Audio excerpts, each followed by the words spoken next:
And Senator JV Ejercito now joins us to discuss his call and what he believes should be done to clean up the DPWH. Good morning, Senator. Thanks for joining me today. Morning, Angela. All right, so what prompted you to call publicly for Secretary Bonoan to take a leave of absence? Well, because I think should be, that's the right thing to do. Every time an agency or a department is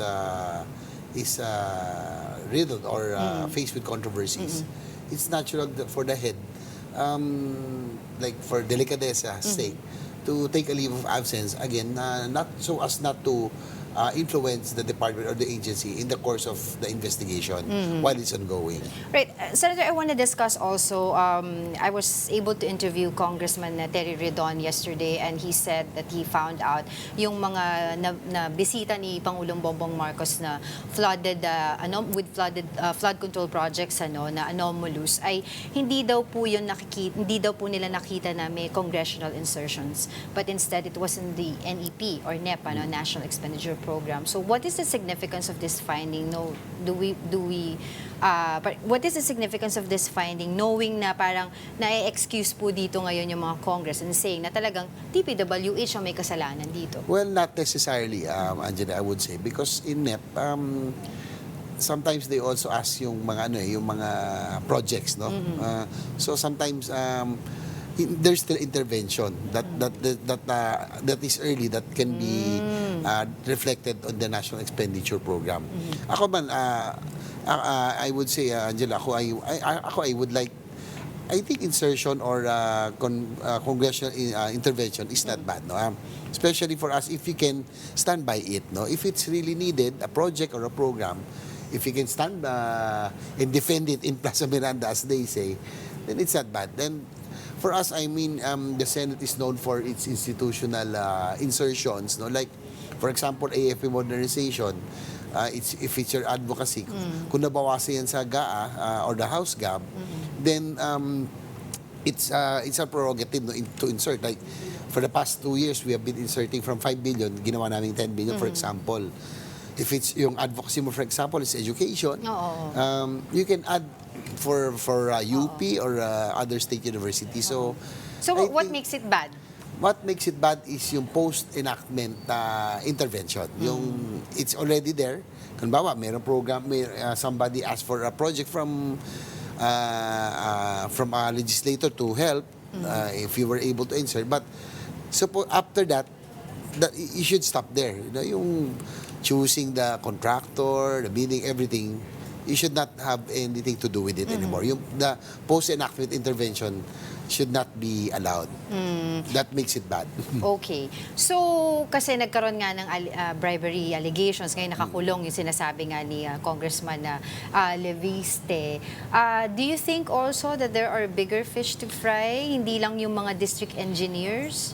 Well, I'm hoping that, Angela, as Senator Lacson said yesterday in the interpellation, it's the certainty of punishment that is lacking in this country. Parang walang natatakot magnakaw. Nobody is scared to do to get into irregularities or corruption. Because no one goes to jail, no? No big fish. Ang nakukulong lang dito, magnakaw ng sardinas na talaga mahirap, na walang pakain.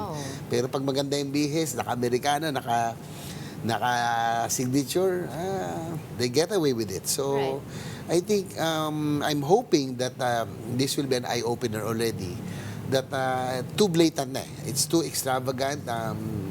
Some officials have really become so already, insensitive and so extravagant lifestyle na showy na. It should already be a wake-up call that it should stop here already. Na I'm hoping that after the investigation, somebody will be prosecuted and eventually be jailed, so that nobody will it will send a strong signal. May masasampulan. May sampulan. Kailangan nangyayari talaga. kasi po, may makukulong, pero pag naiiba yung administration, napapakawala, di ba? Ganun po yung nangyayari. Tsaka, it's sad reality, Angela, is that, yung mga, the poor, sabi ko na, yung mga nagnakaw na ng sardinas para ipakain sa pamilya, nagnakaw ng mangga, kinukulong. But those, yung by the billions, by the millions, who steal money, I don't think they end up in jail, no? Right. So, I think yun nga, I agree with Senator Lacson. What is needed is certainty of punishment. Pero speaking of lifestyle checks rather, no? How critical is this in the investigation? I think it's very important because I received information also within our own investigation that the notorious district in Bulacan that was pointed out by Senator Lacson, some of those that he mentioned are true, no? Yung they go to the casino, they play, magpatalo nga 5 million per hand, my God, di ba? Kaya. So, kaya naman pala, may pinagkukunan pala ng ghost projects, no? And then their cars, my God, their watches, the way they dress, supercars of 50 million, 60 million, they can afford to drive. That's already, that is not allowable in the code of ethics in government service. Kayo ba, Senator, before we move forward, meron ba kayo, kasi sinabi nga ni Senator Ping Lacson, there's a scheme of corruption under these programs, and ang tagal nyo na rin pong senador, ang tagal nyo na po sa politika. Was there an instance in your service na merong lumapit sa inyo, nag-bribe? Well, definitely a lot. A lot will try, no? But I always say that it's not our turf anymore. They will offer mga projects, whatever. But, sabi ko,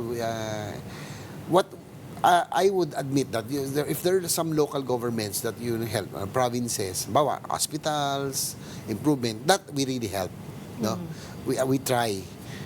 It's a hit and miss. Kung mapagbigyan, then good. Because we get to go around And I think that's not bad because, as public officials, the reason that we are, kaya nga Monday to Wednesday lang yung work namin. Thursday is usually onwards. It's our time to go around. Right. So when we talk to provincial officials, LGU officials, of course, they ask for support and help for the programs, and I don't think it's really bad if you intervene. Again, what is bad is post-enactment intervention. So, yun.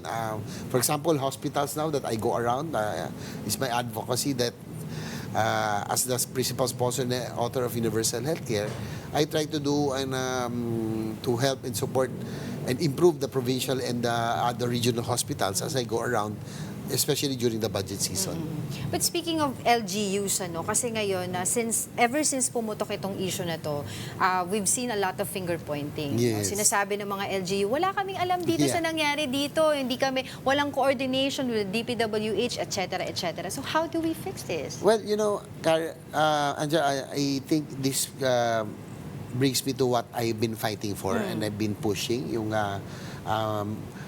Master Plan for Infrastructure and National Development, or a comprehensive Master Plan for Infrastructure Development, because I've been advocating for advocacy ko yung transport modernization, railway system. Yes. We've talked about it before, the airport modernization, because I feel that this will really stimulate economic growth, and that this is what our ASEAN neighbors did 30 years ago. Right. And look at where they are now. Look at where we are now. So I'll still push for it. We'll be hitting two birds with one stone. One is we will be able to hopefully catch up in terms of infrastructure development. And second, I think it will address all of these controversies, itong flood control programs. Well, as stated by Senator Lacson in his privilege speech, ang nangyayari sa mga projects is supply-driven, not demand-driven. Kumbaga, what happens, I asked him yesterday sa interpellation, so is it possible that there are projects that are really not needed, hindi yan requested ng local government, that's why they don't know about it, they say, but it's just that they have to spend the budget of DPWH, of legislators in case, even if the project was not consulted, LGUs were not consulted, so isasaksak na rin yung project. That's why a lot of LGU officials are saying they do not have any knowledge about or have to do anything about it. So I think, Angela, with the comprehensive master plan for infra development, everything should be followed, through the master plan. Kasi what happens is, pag walang master plan, if there's no master plan, everybody can just put a project for the sake of having it, no? Na alam na natin, no, alam na this, no? Ika nga, kahit hindi kailangan ipo-project, kasi nga, there's no master plan.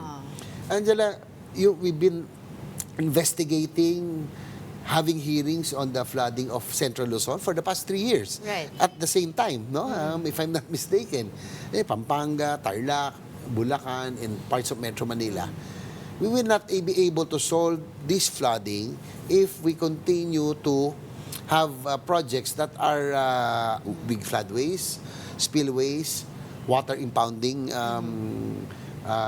reservoirs and pumping stations. No? Kasi Central Luzon is really a basin, so you have to take out the water. But because, probably, Angela, because of the 350 billion budget for flood control, all districts want to have a pie of that budget. Right. So lahat may flood control. So lahat napupunta sa slow protection, sa drainage improvement. This will really not solve the problem. So I'm pushing for the comprehensive master plan so that projects that are national in nature should remain with the national offices. Dapat walang pakialam ang district and the local governments. So para sa inyo, yung plan na yan, local governments wala ring pakialam? They should only be concerned with their own locality. Because, I was in the House on Congress before. Nung may PDAF pa, no? We all had 70 million each. At least it was evenly distributed. From what I remember, that we can only propose projects or yung mga intervention namin for municipal roads, barangay halls, kumbaga everything local in nature. Everything national should be left with the national offices. Ngayon kasi it became free for all, no? I think that's what's became the problem or the dilemma now. So I would still push for the comprehensive master plan so that all national projects, railway system, itong mga airports, highways, again, itong flood control, water management, should remain with the national offices. So it's going to be a law? I'm hoping. You're hoping. This is the very first bill that I filed ever since I came back to the 19th Congress. And now it's the second bill that I filed after the Universal Healthcare Amendment in this Congress, the 20th Congress. So I'm hoping that this time that all of these controversies about the lack of master plan, this flood control controversies, I'm hoping that this will gain traction now. Yes. Pero September 1 is going to be the second Senate Blue Ribbon Committee on this issue, yung mga anomalous flood control projects. What do you think are the key issues that you were going to raise in that committee? I'm hoping, Angela, to be able to invite those who are really involved, yung mga DPWH officials, especially of the notorious, ito yung Bulacan, Mindoro, that was named by Senator Lacson in his privilege speech. Kasi common sense tells us, Angela, that, for example, yung pinresent ni President Marcos na table, top 10 flood-prone provinces. And then, yung top 10 naman na provinces that got the bulk of the money. The bulk of the money doesn't match. So, yun lang right there and then, you can already say that there's something wrong. It should be, kung ano yung top 10, should be probably the bulk of it, probably 50% of it should go to those places. No? So, do you believe yung nakakulong ngayon na district engineer sa Batangas would help you guys somehow unlock some, mystery? I would think so. I'm hoping, no? And some of those who were involved, sometimes reality, you just that there will be someone who will make profit. Of course, the contractors, it's a business, no? But what do you have to say, Senator? Sorry to cut you there, but what do you have to say to those people who are saying na why are we singling out itong mga contractors na itong mga DPWH officials na to? Yes, they are involved, but there are other people, higher ups, higher authorities that might have a hand in this. That's why we would want to continue the politicians. investigation so that they will spill the beans on who are behind. We are not clearing politicians or other top officials behind. So, but they are the ones who are, implementing. So, I'm sure that they know Yeah. something. As I mentioned, going back, that, it's understandable to make profit, no? Kung meron mang mga perks, but, you know, to be able to make profit and then at the same time not to deliver, parang too much na yan. Right, As I right, mentioned, this is already impyerno levels na ito. Well, yun na nga pagod na Sobra yung mga tao, At saka, Senator. I mean, doble na, kumita ka na and then there's no delivery. Right. Diba? It's okay Parang every to have day, profit, diba? but you deliver what is due. Kaya naman pala, sabi ko nga, in my words, sabi ko kaya pala na nagkakabaha-baha kung kinapalan sana yung semento at bakal, sana nawala ba? Ang problema, ang kinapalan yung mga mukha. Ayun na nga. Basta, ang mga tao po ngayon, ang publiko ay pagod na pagod na. Yeah, I'm hoping that someone will, Yes, something do will you happen believe now. that this is really the era of transparency and accountability? That somehow, at the end of the day, hindi lang to puro parang, alam mo yun, investigation lang. I'm hoping that this will be a wake-up call because it has become too blatant, too brazen already. It's sad. Ordinary people, they work 8 to 5, break their backs, working, paying taxes, tapos yung taxes, ninanakaw, pinansasugal na pala, bibili ng luxury items. So, it has to stop. Right, right. So, Senator, I cannot let you go without asking you about the recent change of leadership in the PNP, in Philippine National Police. What do you make of that? What are your thoughts on that? Well, it came as a surprise. It was really a surprise, no? We thought it was fake news at first, reading it in social media. But all I can say that... Do you believe it was fair?